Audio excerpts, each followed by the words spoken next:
ভালোবাসে, ছেলেটা অনেক ভালো। আমি চিনি তাকে। তুমি ওর সাথে আপুর বিয়ের ব্যাপারে কথা বলো। ছেলেটা কে? ছেলেটার সব ঠিকানা দিলাম। পরের দিন ঘুম থেকে উঠলাম, উঠে দেখি বাসায় মেহমান আসছে। এ কি, এটা তো আপু, যার সাথে কথা বলে সেই লোকটা। তারা এখানে কেন? গিয়ে দেখি তো, এরা তো আপুর বিয়ের ব্যাপারে কথা বলছে। আব্বু, এরা এখানে কেন? আমি ওদের আসতে বলছি বিয়ের কথা বলতে। ও, তারপর তারা বিয়ের তারিখ হিসেবে শুক্রবার ধার্য করলো। আবার সবাইকে ইনভাইট করলো। আমিও আমার সব বন্ধুদের ইনভাইট করলাম। সবাই আসলো। আন্টি আঙ্কেল যারাও এলো। আজকে আপুর গায়ে হলুদ। আমি একপাশে দাঁড়িয়ে তানিয়ার সাথে মজা করছি, যারা তা দেখতেছে। একটু পরে বান্ধবীদের সাথে মজা করলাম, ওদের হলুদ দিয়ে দিলাম। যারা এবার ফায়ার হয়ে গেছে। তারপর আমি একপাশে দাঁড়িয়ে ক্যামেরায় তোলা ছবিগুলো দেখতেছি। তখন যারা এসে আমার হাত ধরে টেনে আমার রুমে নিয়ে গেল। আরে, আমাকে এখানে আনার মানে কি? চুপ, কোনো কথা বলবি না তুই। এ কি, আপনি আমাকে তুই করে বলছেন কেন? তুই করে বলতেছি, একটু পরে বলবো তোকে। ভালো হবে না কিন্তু। ভালো হবে নাকি খারাপ হবে তা তো দেখাচ্ছি। দরজা বন্ধ করলেন কেন? কেন করলাম দেখ এবার। মারতে শুরু করছে। আমি খাটের উপরে পড়ে গেলাম। যারা তারপর মারতেছে। আমি যারাকে শক্ত করে জড়িয়ে ধরলাম। যারা মারলো না। সিদান, আমার কথাটা একটিবার শোনো। কি বলবা বলো? আসলে এই ছেলেটা আমার চাচাতো ভাই লাগে। আমার ভাই নেই, তাই ওকেই আমি ভাই ডাকি। ও আমাকে বোনের মতো ভালোবাসে, কিন্তু তুমি অন্য কিছু মনে করে আমার উপর অভিমান করছো। তুমি এই কথা আগে বলনি কেন? আমি বলতে চাইছি, কিন্তু তুমি বলার সুযোগই দাওনি। জানো জিদান, তুমি যখন হসপিটালে ছিলে তখন আমি একটা রাতও ঘুমাইনি। প্রতিটা রাতে তোমার জন্য আল্লাহর দরবারে হাত তুলছি, তুমি যাতে তাড়াতাড়ি সুস্থ হয়ে যাও।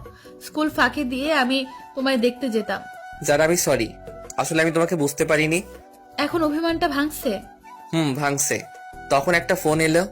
জিদান, কে ফোন দিছে? তানিয়া ফোন দিছে। তানিয়া মানে ওই মেয়েটা? যারা আমার কাছ থেকে ফোনটা কেড়ে নিল। এই মেয়ে, তুমি আমার হাজবেন্ডকে ফোন দাও কেন? তোমার হাজবেন্ড মানে?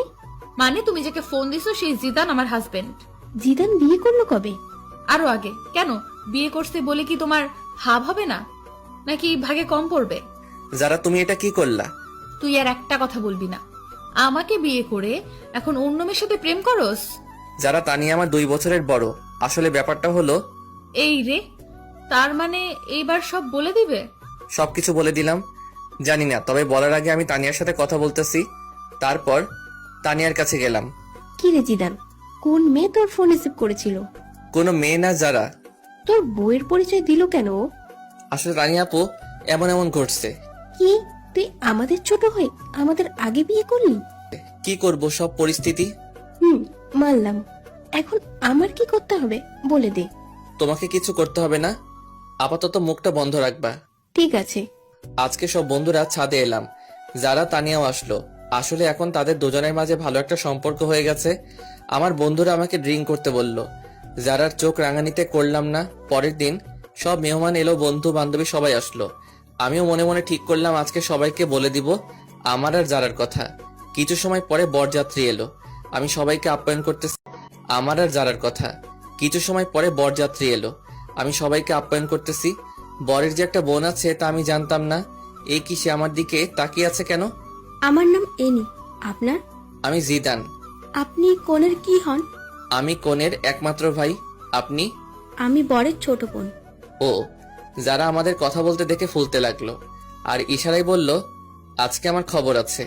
আপনি কি করেন? আমি আপাতত আপনাদের সেবা করতেছি। আমি বলতেছি, আপনি কি স্টুডেন্ট?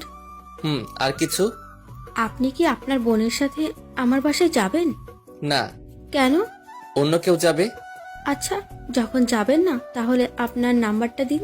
কেন? আপনার সাথে যোগাযোগ করব। নাম্বার নিবেন? হুম।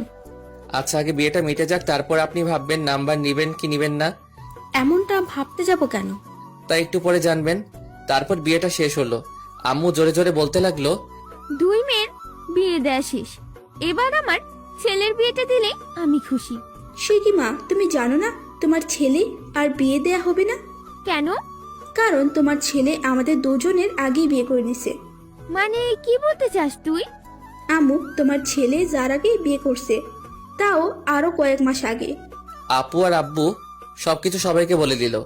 যারা অনেক লজ্জা পেল। তাহলে আমি আমার ছেলের বউকে আজকে ঘরে তুলবো। আর ওর বাসায় যেতে দিব না। যারা মা, কই তুই? আমি এবার গেলাম আমার বিয়ানের কাছে। কি বিয়ান, নাম্বার নিবেন না? না ভাইয়া, লাগবে না। এখন ভাইয়া ডাকছেন কেন?